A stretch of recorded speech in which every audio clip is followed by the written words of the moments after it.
Hello everyone, welcome back to my channel Aparna Roy blog. আমার কাছের এবং দূরের সকল বন্ধুরা কেমন আছো? আশা করি যে যেখান থেকে আজকের ব্লগ ভিডিওটি দেখছো সকলে ভালো আছো এবং সুস্থ আছো। আমরাও তোমাদের ভালোবাসা ঠাকুরের আশীর্বাদে বেশ ভালো আছি।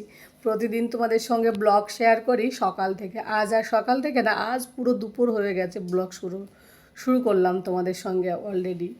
তো রান্নাবান্নাও কমপ্লিট হয়ে গেছে, সেগুলো তোমাদের সঙ্গে শেয়ার করিনি, তো দেখাবো অবশ্যই কী রান্না করেছি। আর আজকে আমি তোমাদের সঙ্গে শেয়ার করব সারাদিনের ব্লগ তো অনেক দেখেছো, রাতের বেলার আমাদের হাউসওয়াইফের রুটিনগুলো কেমন হয়, আর আমার যে ডায়েট ফুডগুলো মানে আগামীকাল কি কি খাবো সেইগুলো কিভাবে আমি সব কিছু মানে আগে থেকে তৈরি করে রেখে দিই, সেগুলো তোমাদের সঙ্গে শেয়ার করব। আর আজ হাতে কী পরবো সেটাও নিশ্চয়ই বুঝতে পেরেছো। তো সব মিলিয়ে মজাদার হবে। তো বন্ধুরা, আর হাই প্রোটিন ডিনার করব রাতের বেলা ভেবেছি, দেখি এখন কি হয়। তো যাই হোক, তো ভেবেছি বলতে কি ওই দুপুরের খাওয়া দাওয়া করার পরেই ওইগুলো আমি কিন্তু রেডি করে রেখে দিই। তো ভিডিওটা কেউ স্কিপ করো না, সবাই সঙ্গে থাকো, পাশে থাকো আর দেখতে থাকো। আর ভিডিওটা দেখার পর যদি তোমাদের ভালো লাগে অবশ্যই একটা লাইক করে দিয়ে একটা কমেন্ট করে দিও। তোমাদের একটা লাইক এবং একটা কমেন্ট আমাকে কিন্তু পরবর্তী ব্লগ বানাতে ভীষণ উৎসাহিত করে। আর আমার ব্লগগুলো যে আমি যে 90 দিনের ওয়েট লস জার্নির যে চ্যালেঞ্জটা তোমাদের সঙ্গে শেয়ার করছি, তোমাদের কাছে কেমন লাগছে অবশ্যই কিন্তু সেটাও জানিও তোমরা বন্ধুরা। আর অনেকটা ফারাকও হয়েছে নিশ্চয়ই, তোমরাও বুঝতে পারছো। তো যাই হোক, সম্পূর্ণটা তোমাদের সঙ্গে শেয়ার করবো। মানে 90 দিনে কত কিলো ওয়েট কমে আমার, তো সেইগুলো সব কিছু তো তোমাদের সঙ্গে প্রত্যেক দিনের আপডেটটা দিচ্ছি। তো চলো, আজকে আপডেট দিলাম না, পরের ব্লগে দেবো অবশ্যই, যেহেতু আজ দুপুর থেকে ব্লগটা শুরু করেছি। তো চলো কি রান্না করছি দেখাচ্ছি, তারপর খাওয়া দাওয়া করার পর একেবারে দুপুরবেলা ফিরে আসবো। তো চলো সঙ্গে থাকো, বসে থাকো আর দেখতে থাকো। তো বন্ধুরা, আজ বরের খুব ইচ্ছে হলো গাঁটি কচুর তরকারি রান্না করে দাও, তাই একটু মাছের মাথা দিয়ে ভেঙে চুড়ে ওটা দিয়েই আর কি গাঁটি কচুর তরকারি রান্না করলাম। আর এইদিকে আমার জন্য একটুখানি চিকেন স্টু তৈরি করেছি। তোমরা তো জানো আমি চিকেন স্টু খেতে ভীষণ পছন্দ করি। আর এইদিকে হচ্ছে একটু শাক ভাজা করেছি। এটাই হচ্ছে আজকে আমাদের দুপুরের লাঞ্চ। তো চলো খাওয়া দাওয়া করে একেবারে রান্নাঘরের কাজ কমপ্লিট করে তারপর তোমাদের সঙ্গে কথা হবে। তার আগে আমি একটু চান করে নিই, যেহেতু রান্নাটা কমপ্লিট হয়েছে। তো খাওয়া দাওয়া করার পর চলো তাহলে এনজয় করে আগে খেয়ে নিই। তো বন্ধুরা, এই বছর না, জীবনে প্রথমবার আমি গ্রিন চুড়ি কিনেছি। আর আজকে তো গ্রিন ড্রেসও পরলাম। তো দেখো, এতগুলো চুড়ি পরার হবে না, কারণ এই ঝুমঝুম করে বাজে না, এই শব্দটা আমার কাছে কেমন যেন লাগে। রাতের বেলা ঘুমের ঘরে বাজবে, ঘুম ভেঙে যাবে। তো প্রত্যেক এবার ভেঙে না যায়, একটু বড় সাইজেরই কিনেছি। তাই দেখো, কিন্তু দেখতে বেশ ভালোই লাগছে। হ্যাঁ, কিন্তু এক হাতে বেশি পরতে ভালো লাগে না, আমার এরকম অল্প অল্প পরতে ভালো লাগে। সব সময়ের জন্য কাজ করতে অসুবিধা হবে, তবে এমনি একটু পরি আজকের দিনটা। আজকে যখন পরছি একটা মনে হচ্ছে ফেটে গেল একটু। এই দেখো, এই হাতে 6খানা আর এই হাতে 6খানা পরি নাকি, এটা এই হাতে 4টে, এই হাতে 4টে। এর মুখগুলো না কেমন করে দিয়েছে, মনে হচ্ছে ফেটে যাবে। বন্ধুরা, যেহেতু 24খানা মানে 2 ডজনের মতো, তো এতগুলো আর পরবো না আমি, এই যে 8খানা করে পরেছি। ভীষণ মজা লাগছে দেখতে, তো বেশ ভালো লাগছে। কি মজা, কি মজা, ভাল লাগছে দেখতে না? তোমাদের কাছে কেমন লাগলো অবশ্যই কিন্তু কমেন্ট করে জানিও। আমার তো ভীষণ মজা লাগছে, প্রথমবার পড়লাম তো বেশি ভালো লাগছে। সবসময় পড়ে থাকতে কেমন লাগবে বলো, যদিও থালা বাসন ধোয়া লাগবে না, কিন্তু রান্না করতে গিয়ে মনে হয় কি সবজি উনুনে যখন বেসিনে যাব আওয়াজ জমজম করে আওয়াজ হবে। এবার আর হাতে যদি গ্রিন নেল পলিশ পরে আরও বেশি ভালো লাগবে, তাই না? তো চলো,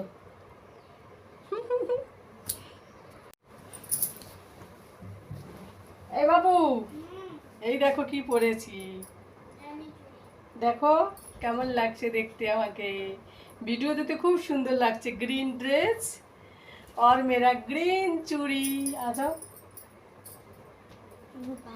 ভালো লাগছে? হ্যাঁ, বাবু এখন হোমওয়ার্কে ব্যস্ত আছে, আমার সঙ্গে আর বেশি কথা বলছে না। তো চলো, বসেছি আমি, পাটা না এখন এইভাবে ভাঁজ করতে পারি না ভালো করে, এই কারণে এইভাবে বসতে হয়, কষ্ট হয় আর কি। তো যাই হোক, এখন বাইরে যাব একটু, বাবুর হোমওয়ার্কটা একটু হোক, তারপরে ও না গেলেও আমি একা একা যাবো, কারণ সবাইকে দেখাতে হবে না চুড়ি পরেছি। এখানকার সবাই পরে গ্রিন চুড়ি, সবাই পরে। আর এদের এখানে তো এখনও শ্রাবণ মাস চালু হয়নি, আমাদের ওখানে তো বাংলায় তো প্রায় 1 সপ্তাহ আগেই চালু হয়েছে, এদেরটা এখনও হয়নি, 30 তারিখে হবে, মানে জুলাইয়ের 30 তারিখ থেকে শ্রাবণ মাসের প্রথম দিন শুরু হবে। আর তারপর থেকে কোনো মাছই পাওয়া যাবে না এদের এখানটায়। সেই কারণে তোমাদের দাদাভাইকে বলেছি যে মাছ কিনে এনে রেখে দিও ফ্রিজে, তারপরে যদি পাওয়া যায় দূরে কোথাও বরফের মাছ, মানে খুব সমস্যা, এখানে শিব মন্দির আছে তো এই দিকেরটায় আর কি, যেখানটায় মাছটা বসে, তো সেই কারণে এই শ্রাবণ মাসে খাওয়া দাওয়ায় খুব অসুবিধা হয়, তবে মাছ মাংস না খাওয়াই ভালো, কিন্তু ওই ছোটো বাচ্চা থাকলে যা হয় আর কি। তো চলো বন্ধুরা, একটু পরে ফিরে আসছি। তো বন্ধুরা, ভেবেছিলাম বিকেলবেলা বাইরের দিকে বেরোবো, তা এর মধ্যে নব্বের মা ডাক শুরু করলো উপরে যেতে ছাদে, তো বাবুও গেল, তো আমিও তার জন্য চলে গেলাম। বাবু প্রথমে যেতে চায়নি, তো আমি বললাম চল বাবু যাই, আন্টি ডাকছে চল দেখি কি। তো গিয়ে দেখি ওই যে দূরে তোমাদের একটু জুম করে দেখাচ্ছি যে জগন্নাথ ঠাকুরকে নিয়ে যাচ্ছে 7 দিন পরে, জগন্নাথকে যেখানে রাখা হয় যে মন্দিরে, সেই মন্দিরে নিয়ে যাওয়া হচ্ছে, যেহেতু জগন্নাথের মাসি বাড়ি ঘোরা কমপ্লিট। তো জগন্নাথের উল্টো রথযাত্রা তো অনেক দিন আগেই শেষ হয়েছে, তবে তোমাদেরকে একটু লেট করেই আমি শেয়ার করছি, যেহেতু প্রতিদিন ব্লগ শেয়ার করা হয় না, তাই সেইভাবে তোমাদের সঙ্গে প্রত্যেক দিনের সেইভাবে তাজা তাজা করে দেখানো হয় না, হয়তো 2-3 দিন 4 দিন 10 দিন লেট হয়ে যায়। তারপরে একটু ছাদে ঘোরাফেরা করছিলাম, এই যে ছাদের গাছগুলো অনেক দিন দেখা হয় না, হাঁটু ব্যথা সেই স্কুটি থেকে পড়ে গিয়ে হাঁটু ব্যথার পরে না ছাদে খুব একটা ওঠা হয় না। এই যে ভাবির পুদিনা গাছগুলো খুব সুন্দর হয়েছে, মানি প্লান্ট, তারপর কি বলতো বৃষ্টি হচ্ছে তো ওই জন্য গাছপালাগুলো মনে হয় প্রাণ ফিরে পাচ্ছে, ওদের পর্যাপ্ত পরিমাণে সব কিছু পাচ্ছে। এই যে ভাবি শাকও বানিয়েছে, শাকটাও বেশ বড় হয়েছে। গাছপালা টবে থাকুক আর যেখানে থাকুক না কেন, বৃষ্টির সময় দেখবে তার একটা আলাদা রকমের একটা চেহারা হয়, তাই না বলো? প্রকৃতির যে আসল রূপটা সেটা কিন্তু এই বৃষ্টির সময় কিন্তু বেশি বোঝা যায় অন্য অন্য টাইমের থেকে। আর এইদিকে আমার এই যে সাদা ফুলটাও বেশ সুন্দর হয়েছে, তো বাবুকে বললাম আজ দুপুরবেলা রোদ উঠেছিল, দেখ বাবু একটু জল দিয়ে দে, তো বাবু তাই একটু জল দিল। তারপরে ছাদের থেকে নিচে এলাম, আর আজকে আর বাইরে বেরোলাম না, ওই ছাদের থেকে যেটুকু সবার সঙ্গে দেখা হলো। তারপর এই যে সন্ধ্যাবেলা তোমাদের দাদাভাই দেখে বুঝতে পারছো 1 কিলো মৌরলা মাছ, এই যে আধা কিলো কি লম্বা লম্বা মাছ, জানি না এই নাম, মাছের নাম জানি না আমি যদিও, আর নিয়েছে 1/2 কিলো চিংড়ি। তো এতগুলো মাছ আমি এই সন্ধ্যাবেলা কেটে পরিষ্কার করে চান করে, মানে আমার তো কম করে 2 ঘন্টা লাগবে পরিষ্কার করতে, যেহেতু ছোটো মাছ, আর এর পেটের যে নোংরাটা না সেটা না ফেললে তিতে লাগে, ছেলেটা খেতেও চায় না। তো এইগুলো পরিষ্কার করে ফ্রিজে রেখে তারপর চান দান করে নিজে রান্নাটাই যে শুরু করলাম রাতের বেলা। আজকে সেই সন্ধ্যা থেকে রাত মানে 9টা-10টা অবধি একভাবে কাজ করে যাচ্ছি, রাতের রুটিনে যে এত চাপ পড়েছে আজ আমার।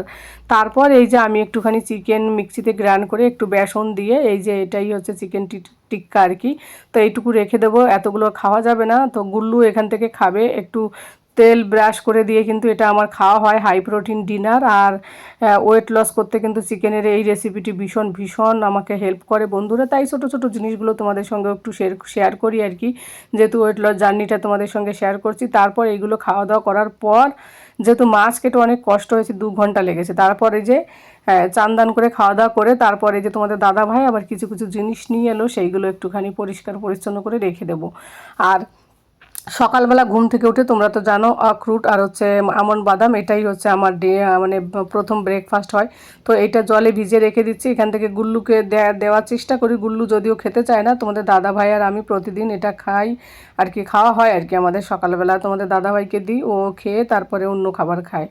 তো প্রথম ব্রেকফাস্ট এটা হয় আমাদের। তারপরে ওইগুলো আর কি একটুখানি আখরুটগুলো একটু কাচের জারগুলোতেই রেখে দিই ম্যাক্সিমাম টাইমে আমি, তো সেইগুলো একটু যত্ন করে রেখে দিচ্ছিলাম। তো একটা জারে হয়নি, তো আর একটা প্লাস্টিক জারেও আমার রাখতে হয়েছে, কেন কি অনেকগুলো আনা হয়েছে তো ওই কারণে 250 গ্রাম।